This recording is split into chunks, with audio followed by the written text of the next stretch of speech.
Puji Tuhan, Bapak Ibu dalam dikasih Tuhan, kita berjumpa kembali dalam pembelajaran atau pemahaman Alkitab kita dalam kitab Imamat.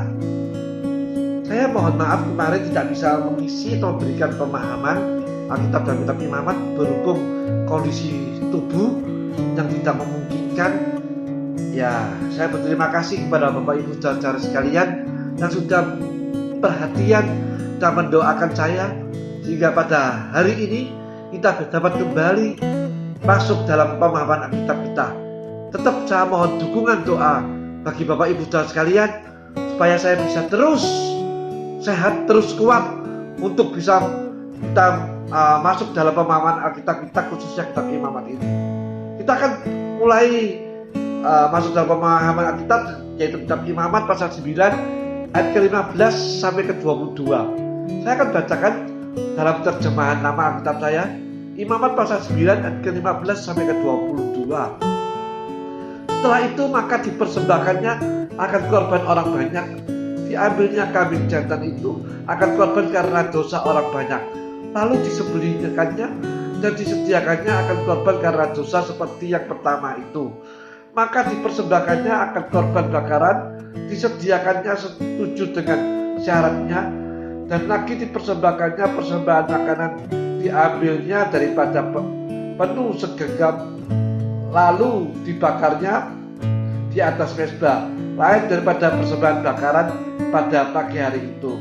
Setelah itu maka disembelihkannya lembu jantan dan domba jantan itu dan akan korban syukur karena orang banyak. Maka anak-anak Harun pun membawa darah itu kepadanya, lalu dipercikannya keliling kepada mezbah.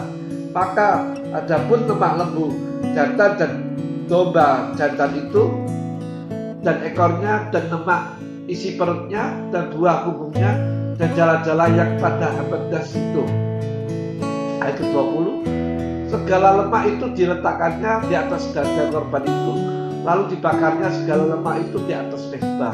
Tetapi dada dan bahu yang kanan itu ditimang-timang oleh Harun akan korban timangan di hadapan hadirat Tuhan setuju dengan perintah Musa. Ayat ke-22, lalu diangkat Harun akan tangannya ke atas orang banyak itu serta diberkatinya mereka itu. Setelah sudah dipersembahkannya korban karena dosa dan korban bakaran dan korban syukur itu, maka turunlah ia. Bapak Ibu saudara yang dikasih Tuhan, dalam Imamat pasal 9 ayat ke-15 sampai ke-22 itu bicara masalah Harun mengerjakan korban orang banyak. Saudara-saudariku, sesudah diri sendiri dibereskan lebih dahulu, maka kemudian sesudah itu ia melayani orang banyak. Di dalam pelayanan kita harus belajar memberi perhatian besar bagi diri sendiri dahulu, baru kepada orang lain. Baik pembacaan Alkitab yang limpah diri kita sendiri dahulu, baik kesediaan di tempat sehingga menjadi pelita, baik pemeliharaan kuasa doa dengan berdoa senantiasa dalam roh dan berjalan dalam roh. Saudara-saudariku, buah-buah yang kita hasilkan itu tergantung dari persekutuan kita yang baik dengan pokok yang benar. Carang yang tinggal dalam pokok yang benar akan menghasilkan banyak buah, sebab kuasa berbuah itu ada dalam pokok yang disalurkan dalam carang-carang yang tetap di dalam dia. Yahya 15 ayat ke-4 sampai ke-5. Saudara-saudariku, korban karena dosa bagi orang banyak. Juga setiap orang beriman harus belajar menyucikan hidupnya. Kalau umat Tuhan tidak mau belajar disucikan, bagaimana Tuhan dapat nyata di tengah-tengah umatnya? Kalau seluruh orang atau seluruh anggota gereja atau tubuh Kristus diajar untuk menyucikan diri, menekan daging sehingga daging tidak keluar atau produksi dosa terus-menerus, maka kemuliaan Tuhan akan nyata di tengah-tengah anggota-anggota sidang Tuhan. Saudara-saudariku yang dikasih Tuhan, seluruh orang beriman harus belajar juga mempunyai korban karena dosa. Jangan mengajar orang belum bertobat, itu membuang mutiara pada babi. Itu berbahaya, kata Matius 7 ayat ke-6. Saudara-saudariku, orang-orang seperti ini harus diinjili supaya mereka menerima Yesus dan lahir baru. Tetapi untuk tiap orang yang lahir baru harus diajar salib Kristus, harus belajar memberi korban karena dosa, mematikan daging. Sidang Tuhan tuh harus diajar hidup dalam kesucian, supaya roh Tuhan yang bekerja di dalam sidang Tuhan, bukan roh daging yang hidup di dalam sidang Tuhan.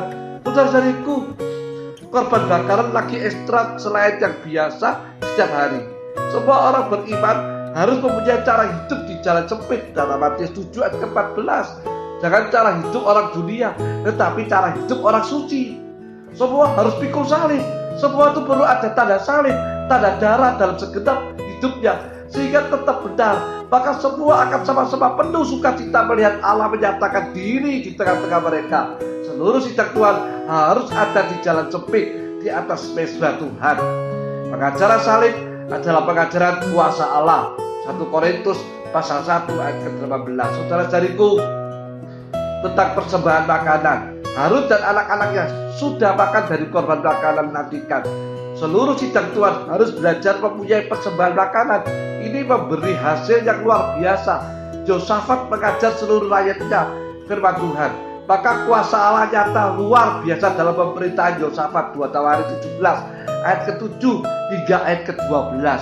Gereja Tuhan akan mengalami masa-masa jaya yang heran dan indah-indah kalau semua umat Tuhan diajar mencintai akan firman Tuhan, mempelajarinya, menikmatinya, dan memegangnya teguh-teguh dalam hidup sehari-hari. Bapak Ibu saudaraku yang dikasihi Tuhan, harus ada kerinduan akan firman Tuhan, sehingga dalam meja hatinya ada persembahan makanan, sekalipun masih mentah berupa tepung, itu indah dan kemuliaan Allah akan nyata. Ajarlah semua orang beriman mencintai firman Tuhan dan melakukannya.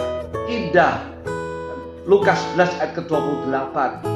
Saudara-saudariku, biarlah semua orang yang lahir baru di sekitar kita, ketularan cinta akan firman Tuhan. Atau orang yang Kristen babi hanya menularkan kekhawatiran dan ketakutan, tidak percaya. Bilangan 13 ayat 31 hingga 33. Bilangan 14 ayat pertama. Tetapi biarlah kita menularkan hal-hal yang positif dari Tuhan. Bapak Ibu saudaraku yang dikasihi Tuhan, korban perdamaian yang penuh dengan lemak sehingga baunya harum di hadapan Tuhan. Bapak Ibu, kalau umatnya dengar-dengaran, maka itu amat memperkenan hati Tuhan. Korban perdamaian adalah suatu korban yang amat tinggi nilainya. Pemimpin-pemimpin harus belajar membawa seluruh umat Tuhan dengan sungguh-sungguh dan tulus datang kepada Tuhan, sehingga bersama-sama mereka menyembah Tuhan. Maka akan timbul banyak perkara-perkara yang sempurna dari antara orang banyak yang bersama-sama mentaati Tuhan. Bapak Ibu saudaraku yang dikasihi Tuhan, pada saat Israel dipimpin oleh Yusa, seluruh Israel kompak mentaati Allah dan hasilnya heran. Seluruh Kanaan dikuasai dan dimenangkan dengan tiada kesukaran, kecuali pada saat Akan yang dihukum amat dahsyat. Begitu pula pada saat rasul-rasul, seluruh sidang Tuhan di Yerusalem sungguh-sungguh mentaati Allah, maka Allah bekerja luar biasa dan tiap ketidaktaatan dihukum Allah luar biasa, seperti Ananias dan Safira. Saudara-saudariku, pada saat imam besar dilantik, orang-orang yang sempurna dilahirkan, maka gereja Tuhan pada saat itu bersehati membawa korban kepada Tuhan. Gereja Tuhan harus bersehati dalam ketaatan dan korban, maka gereja Tuhan akan melihat kemuliaan Tuhan. Sampai di sini pemahaman Alkitab kita.